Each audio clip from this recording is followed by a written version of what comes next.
Man. It's crazy how karma comes back. Now, see, I was playing the other woman, and she was older. She was my sugar mama, right? Here it is. That was like, let me see, 2003. I finally got my own place, and then boom, met this fine young woman, Belizean. Whoo, thick. Bam! Payow! Bad. Mm. But young and dumb. And I felt for it. So now look how the tables turn. I was messing with a sugar mama. Now I become the sugar daddy. Right? Get with this girl. It was same thing with her. It was like a weekend thing. Then I'm the one. Well, I would see her every weekend. I got tired of no, it wasn't me. No, it wasn't me getting tired. I was cool with just seeing her on the weekends. It was her. She got into it with her family, whatever, and she was just like, "Yo, I am getting into it with my parents, and we hitting it off real good. You know, can I live with you?" And I'm like, "Yes, I gotta be a young tender." Woo! Moved her in, knocked her up. Got her. Went through the whole pregnancy, took care of her. She didn't have to work. I took care of her through the whole pregnancy. Had the boy. I named the boy. I'm so happy. Had my first son. This is like 2009. Had my first son. Named him. I ain't gonna tell you his name. But I named him. Then she started having these then she started bugging out. Once she had this baby, she started bugging out. And I'm just gonna give y'all the remix. The remix. I ain't gonna tell you all the things. So she basically starts suffering what they call postpartum depression. So I'm gonna give y'all the remix. It's a lot of things that happen. But this was one of the things that stuck out to me. So I'm laying on the couch, chilling. She's in the room. I'm laying on the couch. I fall asleep. I hear on my door. I'm like, oh snap, who the heck is this? Just banging. All on my door. I'm like, who the heck is this? Go to the door. It's Hawthorne Police. I'm like, oh my God. I'm like, yes, sir. How can I help you? Yeah, such and such has called us and told me that she's going to commit suicide. I'm like, what you talking about? She's in the room. He was like, yeah, we got to check things out. They check everything out. They take her away. Because when you say stuff like that, they don't play. They put her in a 72-hour hold at Harvard General. So I'm like, dang, that's on Carson Street, like near Vermont. Some hospital in UCLA Harvard General. LA people know I'm talking about, right by the 110 freeway. Boom. Get her out. I'm like, man, while she was in there, I went to the courts. I'm like, man, this is enough. I had enough. I'm done. I go to the courts to get filed for custody. Go file for custody. And there was a section on there for DNA. I was like, I ain't questioning it, but let me just do it just in case. Boom. Go to the courts, do all the proper procedure. Serve her. I had the manager serve her in my building. Served her. Bam. Gave her the papers. So she's mad. She tells me right in front of the manager. She tells the manager, I don't know why you serving me, because this baby ain't even his. Oh, she dropped the bomb on me. She dropped the bomb on me, man. So I'm like, okay. I'm thinking she just saying that because she's mad. I'm like, man, because the baby look exactly like her. The baby look exactly like her. So I'm like, she bugging out. She just mad. She just mad. She just mad. She just mad. He got my eyes.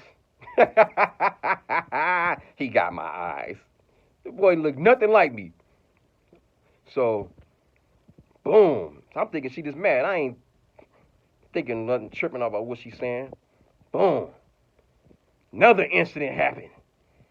So my family the whole time is telling me, man, it's like incident as an incident, and they telling me, get out of there. And I'm like, no, I want to keep my family together. So, boom, I'm laying on the couch again. Me and this couch, man. Laying on the couch. She had a friend over. I never forget. She had a friend over, and they were in the room. And I fell asleep again. I'm on the couch, fell asleep again, right? And I feel this air breeze. And it woke me up. And I woke up, the door was wide open. So I go to the door. I see the girl, her friend, walking, towards my apartment. She comes in. And I'm like, why you had the door open? And she was like, oh, I just wanted to get some fresh air. I'm like, all right, but you need to close the door. You know what I'm saying? Then I would say like a minute later, 2 dudes came to the door. It was like, yeah, and they try to play it off. Some young cats around her age. So they like, yeah, they made up some name. We're here to see Tamika or something. They made up some kind of name. I'm like, man, ain't nobody here by that name, man. You know. And they said, oh, okay. You could tell they, that they were trying to play it off. And I gave them a pass because I had my gun on the side. They didn't know, but I had my gun on my side. I had a nickel-plated 38, my pop's gun at the time. Anyway, so they leave. So I'm hot. So I know. I said, man, so I closed the door. Boom. I kicked the door in. I'm like, why are y'all trying to have some dudes come in my apartment? And they played, oh, no, that's not me. That wasn't us. And da-da-da. They play it off, whatever. They was trying to sneak 2 dudes in while I was laying on the couch. That drew it right there. I'm like, okay, I got to move. I had my cousin come over, and we got a few of my things. And where did I go? I went to her place, I think, for a day or so, a night or something, for that night. And then I went to stay with my other cousin in Long Beach. She stayed downtown Long Beach. She's not from Long Beach. She's from LA, but she lived in Long Beach at the time. And I remember I stayed there for a whole month. I think my sister was staying there too because she just moved from Texas at the time, and she was staying there to get her stuff together so she can get her own place. So it was perfect timing. Me and my sister, like, man, let's raise this boy. Let's go get a place. So we got a 2-bedroom place in Paramount. Boom. Because we just knew it was my son. So the DNA results, I'll never forget, man. The lady calls me. Well, first, let me go back. So all females, I'll never forget. My cousin, my sister, and her friends and stuff. We all got much of my stuff we could. We came back maybe like the next day or 2 days later, got all my stuff and moved out. And then so I'm in Long Beach. I got all my stuff packed in my Cadillac, man, from all in my back seat, all in my trunk. And I just left all the furniture, all the TV. I just let her have all that, or the building, whatever. And I told the manager, cold turkey, I can't live there no more, man. I'm sorry. I gotta move. And he was hot. You supposed to give me a 30-day notice. It was an emergency. What can I do? So he spared me. He didn't give me an eviction. He just said, turn in your key, and, we just ended like that. And I said, you can have everything in the apartment, the bed, the furniture, you know what I'm saying, the TVs, whatever. I had like about 3-4 TVs in there, table. Man, they came up. So he wasn't tripping. Anyway, so me and my sister get that 2-bedroom in Paramount. Boom. I never forget. Some social worker calling like boom, because it's going through the county. I'm giving y'all the remix. Go through the county, everything. So she called me. Never forget. It was somewhere on Elsa. It was somewhere in Lameda. Lameda. I think it's the city of Lameda, if I'm not mistaken. It's Crenshaw and Sepulveda. Some children's services spot, some social worker. But anyway, she it was like 7 at night. Me and my sister on the way, we partying, we dancing on the way there because we about to have a party. We partying because we just know it's my son. We chilling, right? We get there, the lady, it's like 7 at night. I'm like, there's no way she about to tell me it's not. Man, I get that paper. She's like, I'm so sorry. And I read it. 0%. 0%. I was not the father. Maury Povich moment, man. So me and my sister, we was sad on the way back. My sister was crying. I'm calling everybody and telling them I ain't the father, man. You know, I was more embarrassed than anything. And then the hurt kicked in later. It took me 2 years to get over that, man. I had to do another DNA test. Because she went to San Bernardino or something. She moved out there, and since my name was on the birth certificate, I had to do another DNA because they said we don't honor that one because that's from LA County. We have our own DNA in San Bernardino. So they had me do another one, and then finally, they excluded me as not the father. So, and they took my parentship away.